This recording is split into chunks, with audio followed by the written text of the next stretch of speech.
you very much, George. That was a most inspiring talk. We have about 20 minutes for questions, and I would ask you please to limit yourself to questions and not making statements, otherwise we're here all night. And we have a roving microphone, so we can pick you up wherever you are in the hall.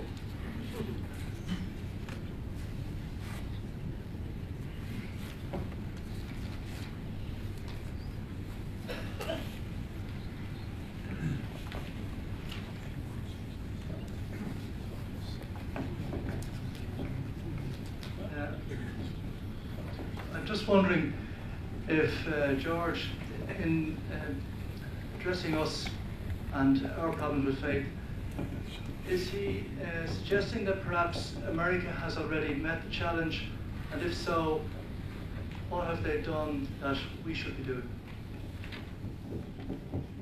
Thank you. Is this on? Yeah, okay. Thank you.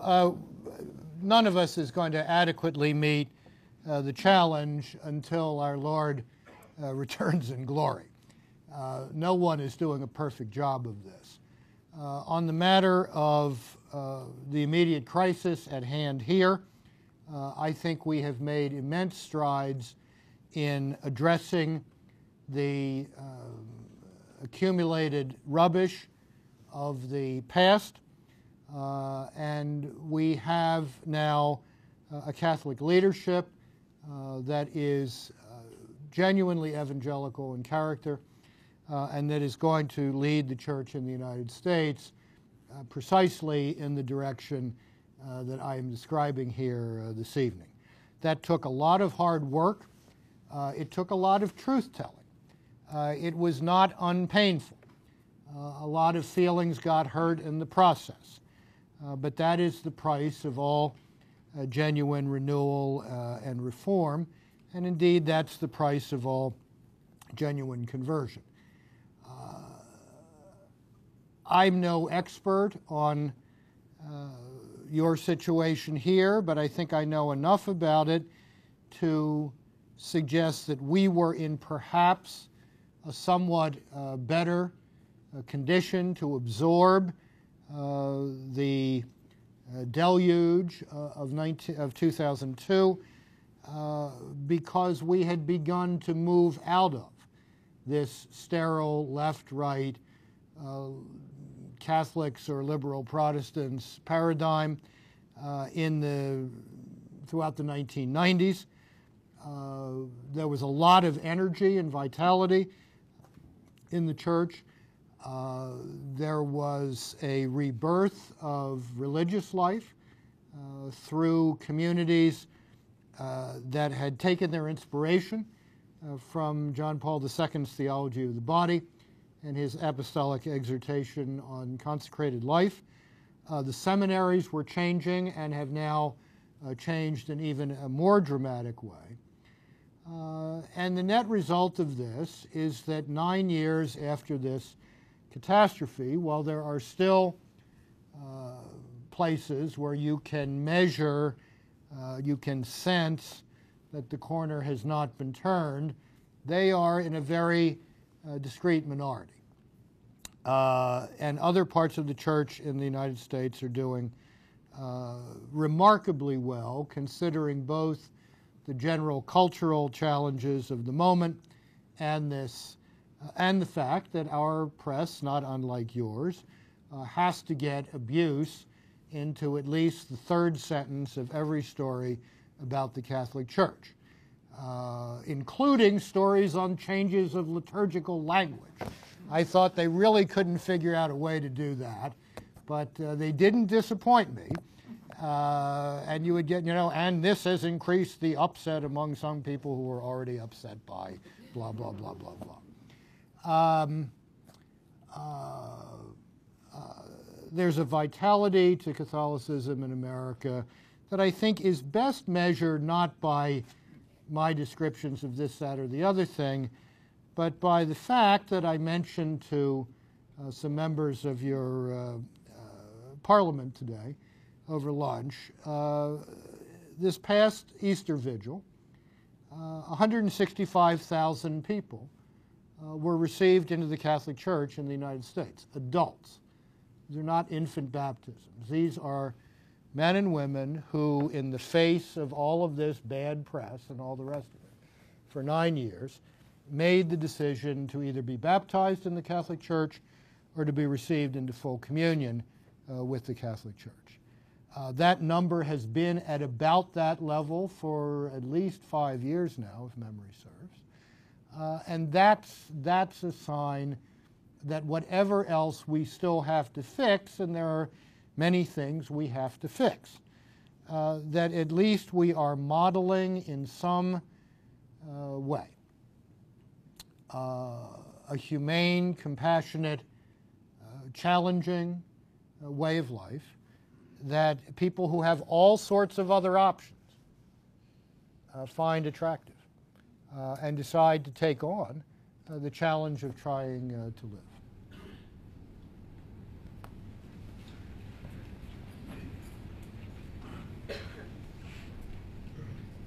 Absolutely. No.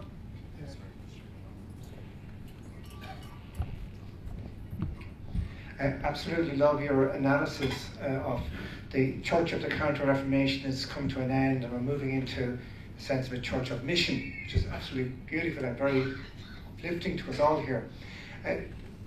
Two questions. Most parishes are in maintenance mode. Any advice on how to move it into an evangelical mode? And it seems also, I like to add, that re-evangelization seems much tougher than if we were all pagans and Patrick was coming back here again. The first evangelization. So I value your comments on those 2 points. Thank you. Well, one concrete resource I could mention, is this, you can hear me back there. Is this okay? Okay. Is the most important, thank you. Is that better? No, hold it up to my mouth. Why don't I just come up here?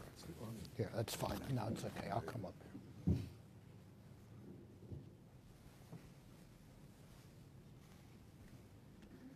Good. Friend, come up higher, as the Lord said. One exceptional resource for parishes throughout the English-speaking world is a set of 10 television programs called Catholicism that has recently been produced by a brilliant young priest of the Archdiocese of Chicago, Father Robert Barron, perhaps the finest apologist in the best sense of that term in the Catholic world today.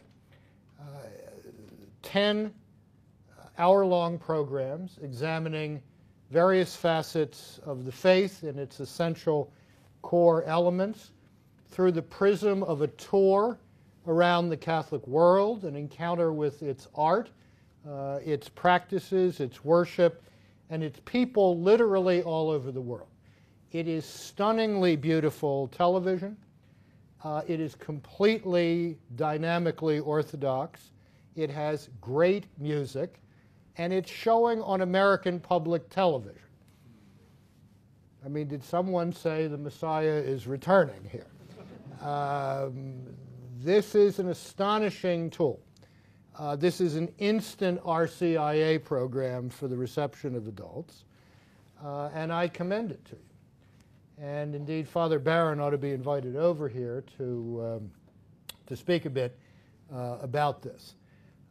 This is really taking the message into the culture in a very powerful way, and the hard issues aren't avoided. It's just brilliantly done. So that's one specific resource I can mention. I think in some sense as well, the re-evangelization of parishes has to involve the re-dignification, if you will, of the liturgy.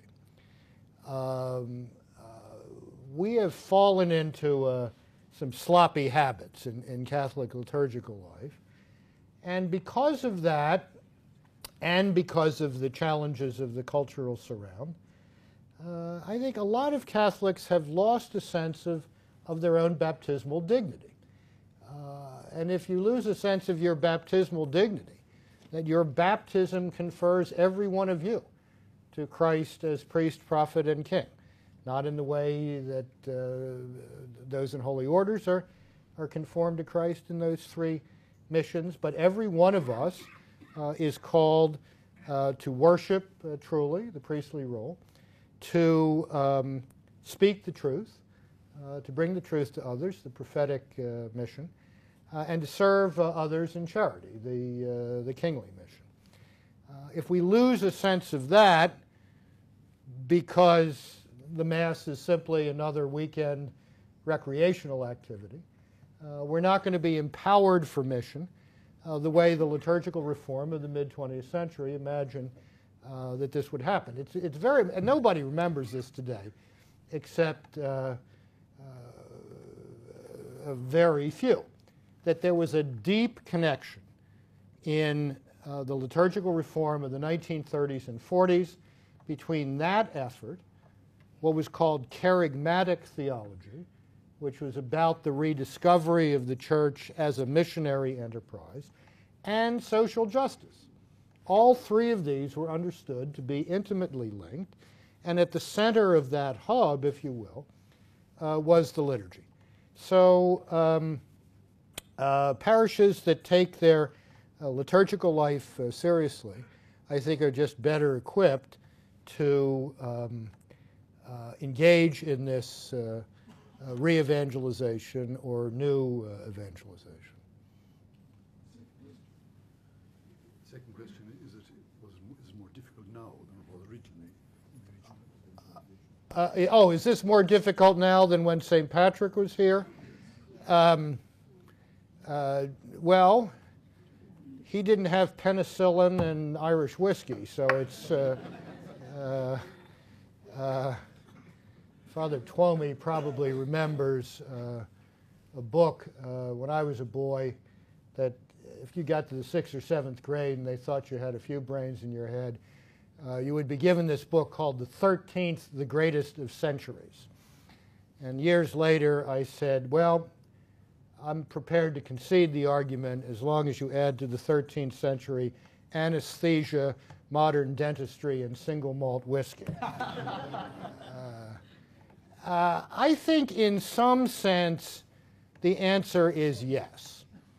I mean, Patrick and indeed all the world of the fathers of the church lived in a kind of religion-saturated cultural milieu. I mean, a lot of it was crazy, but the notion that we are simply congealed stardust who are accidents of evolutionary biology on a planet that is itself an accident of cosmic chemistry, this was not in the air. This was not in the air. What we have to face today throughout the developed world is a much greater problem. It's called spiritual boredom. Just a kind of boredom with the mystery and wonder of life itself. Now, I don't believe people can live with that indefinitely. At certain points in life, either through crisis or opportunity, the two meanings of kairos. Grave illness, for example, or the birth of children, and the question of what is one going to transmit to one's children. The question of, is this all there is? Isn't there something more? What do I do with these tuggings within my heart that seem to be pointing, I don't know where, but they're pointing beyond my imperial autonomous self? Those are openings for evangelization. But we're living in a genuinely new situation. And as I'm becoming a great bore on this subject of demography, but one of the concrete manifestations of the spiritual boredom of late modernity is that much of the Western world has stopped having children. This is unprecedented in human history. There have been moments of radical depopulation before. They've always had to do with natural disasters, plagues, or wars. In Europe today, an entire continent that is healthier, wealthier, for all its difficulties, nonetheless wealthier, and more secure than ever before, has stopped having children. This is one of the reasons for the fiscal mess of the moment. But more to the point, it's a manifestation of this, this lack of generosity towards the future is a manifestation of a kind of deep acedia, in the old sense of the term, spiritual boredom. I'm in possession of the microphone, so I'm hanging on to it for a few minutes. that is not allowed. Briefly, insofar as young people are engaged, well, when you were talking about, institutional maintenance of faith, I was thinking, of course, of in the past bishops being the spokesperson on faith, and a laity that was relatively silent. That, of course, has changed rapidly now for a variety of reasons. What strikes me, though, now is that young people, those who are engaged with the church, are much more involved, much more knowledgeable, much more articulate, and much more serious about their faith than perhaps my generation were at our time. You know, when I was in my 20s, and so when I go on my travels, not in Ireland, it doesn't apply, but even in the UK or in the US, and you see so many people in their 20s, they're involved. It's very striking, and it's a remarkable comparison with what's going on in Ireland, and of course World Youth Day in Madrid was, I think, a testimony to that.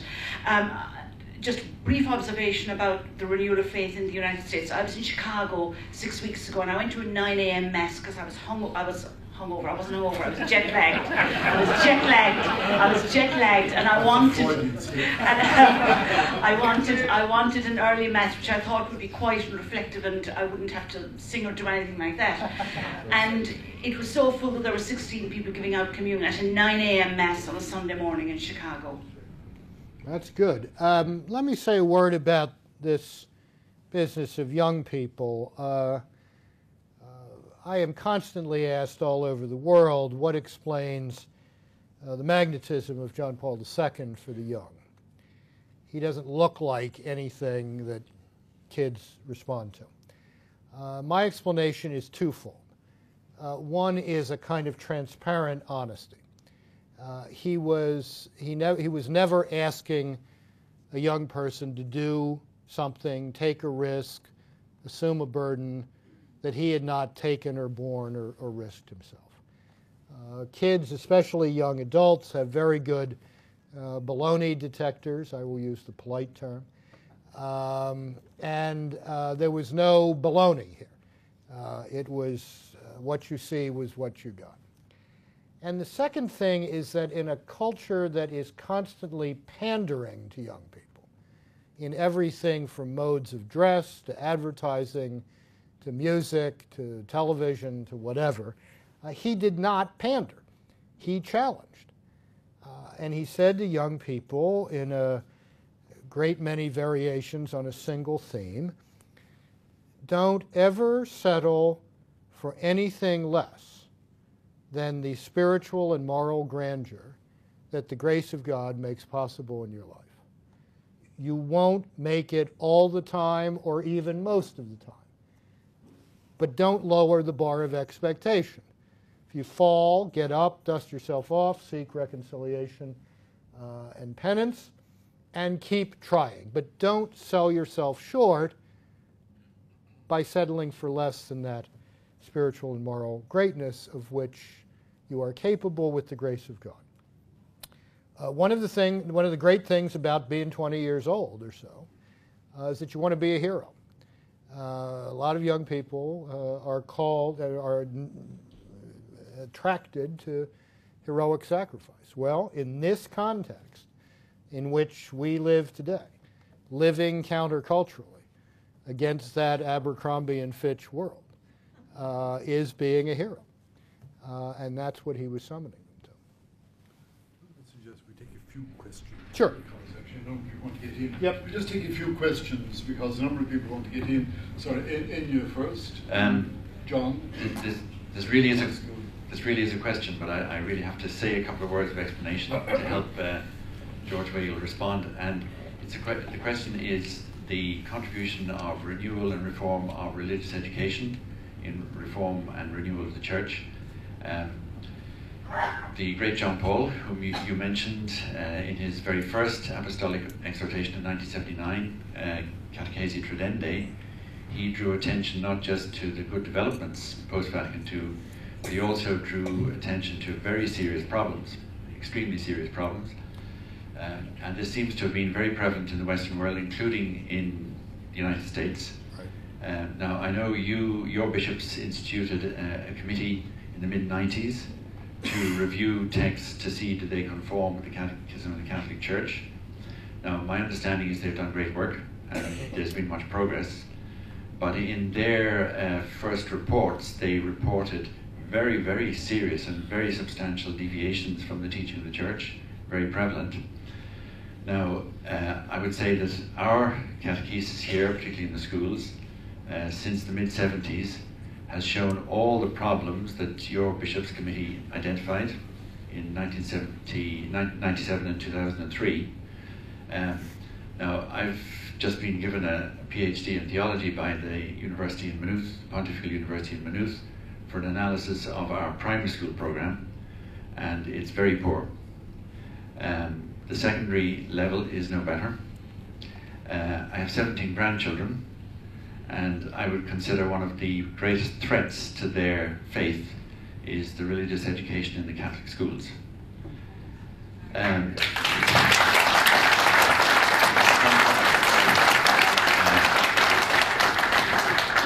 this is a radical change which happened in our schools in the 1970s. You mentioned your good friend Cardinal Arinze.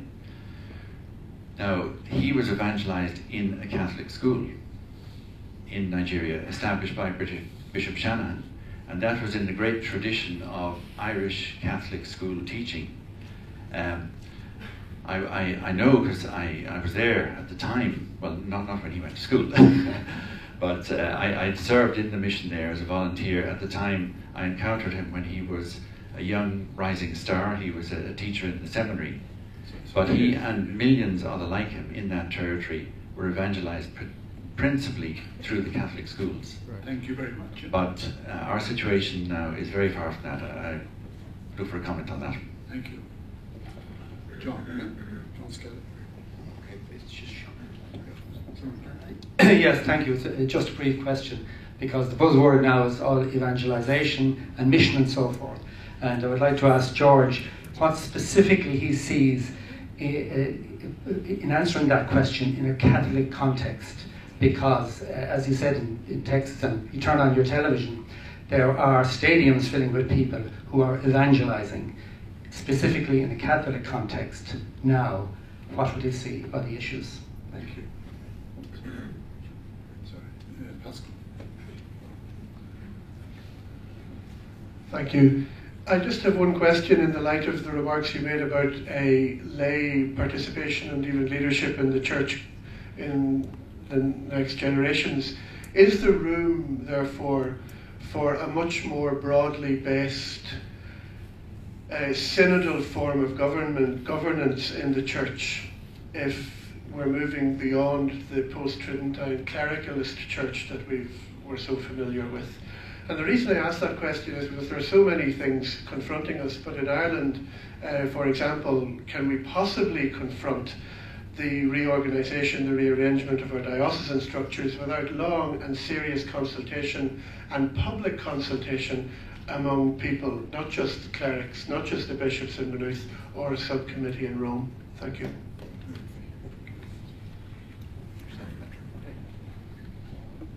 Hi. My question is about laity as well, and I was delighted to hear you saying about laity being at the centre of this new mission, or the ongoing mission of evangelisation. But it seems to me that maybe in Ireland, the vision of getting laity involved is often getting them involved in being extraordinary ministers or being readers. So the mission is, if you're a layperson involved in the church, you're actually in the church building. and just how to change, maybe an example from the US or something, that how to change that vision, and maybe an example of something that was successful in really realising the proper mission of the laity. One final question.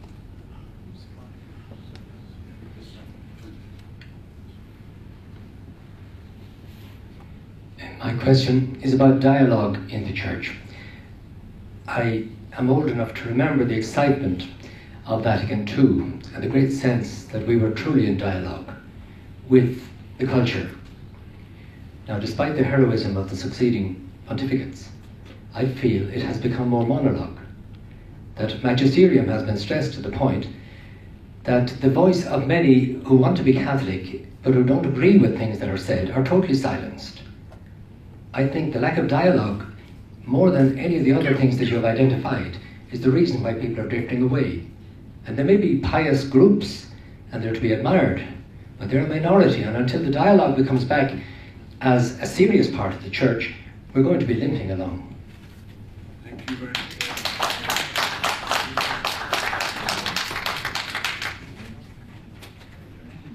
Well, these are all obviously important questions, and it's getting late. Let me be very brief. I think the Catechism has provided a template for the reform of religious education that has been very helpful in elementary education in the U.S. I think we, like just about everyone else in the Catholic world, has no idea what to do with teenagers.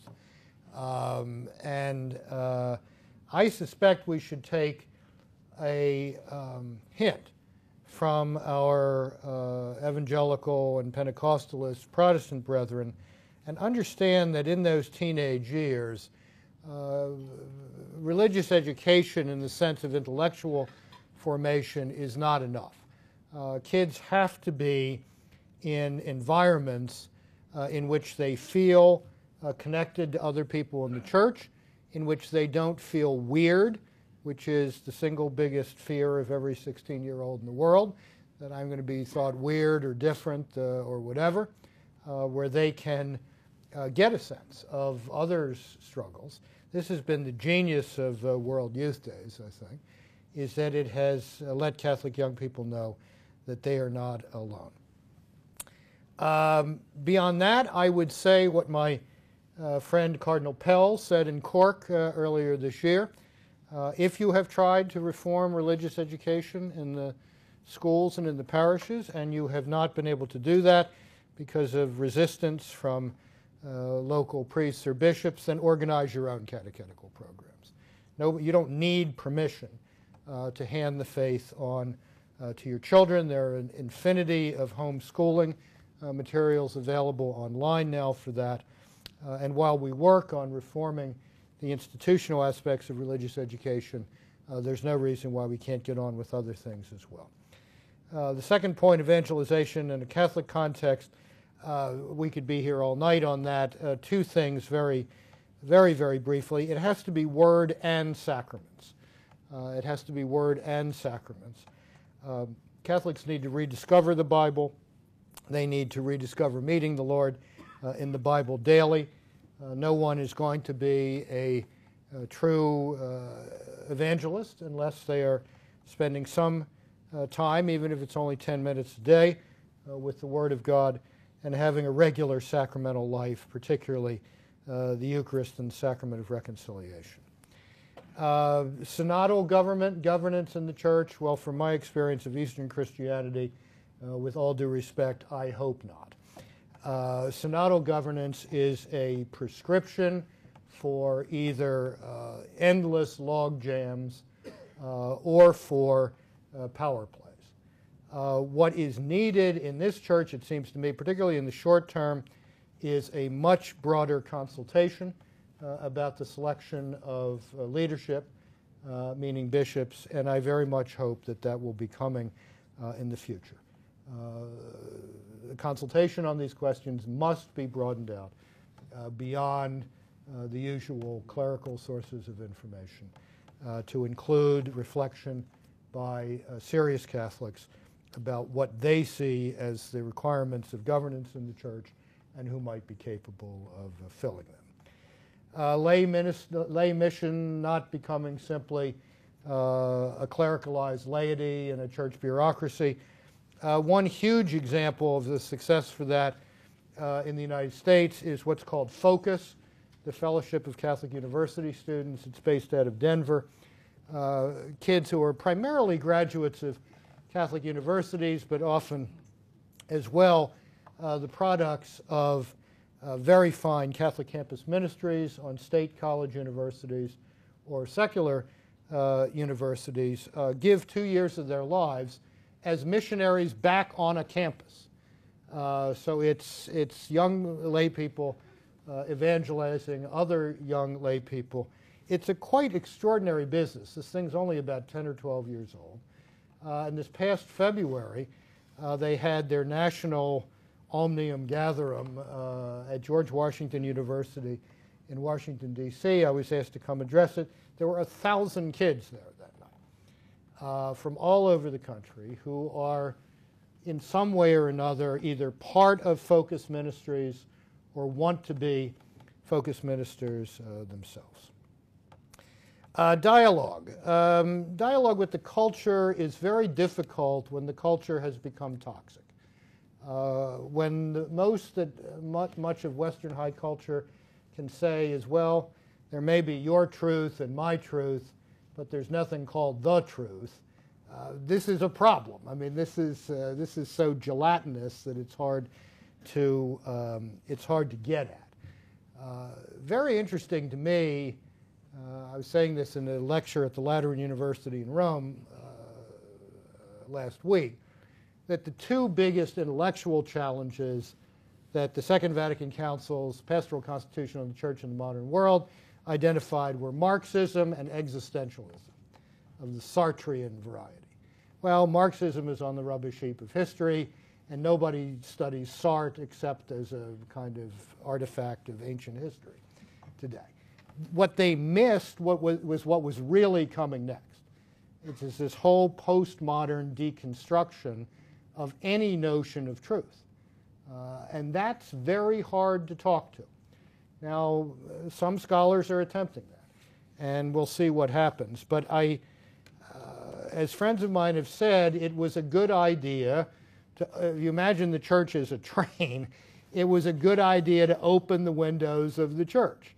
Problem was, we opened the windows just as we went into a tunnel where the air was becoming rather toxic and poisonous.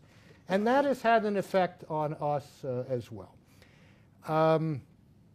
I know it is difficult for people who grew up with a certain interpretation of the Council to see in these pontificates the authoritative interpretation of it that I see. It is hard for me, however, to see how those voices have been silenced. They own the magazine industry in much of the Catholic English-speaking world. They own a lot of the media. They're certainly the dominant voices on RTE. Where's the silencing? You can go to the bookstore right outside St. Peter's Square, and half the books in the window are theologians who are very unhappy with John Paul II and Benedict XVI. So I don't know where this silence is. I think what's happened is that the train has moved in a somewhat different direction than what some anticipated. This is a big church. We are not a sect. There's lots of room for everyone's gifts to be expressed.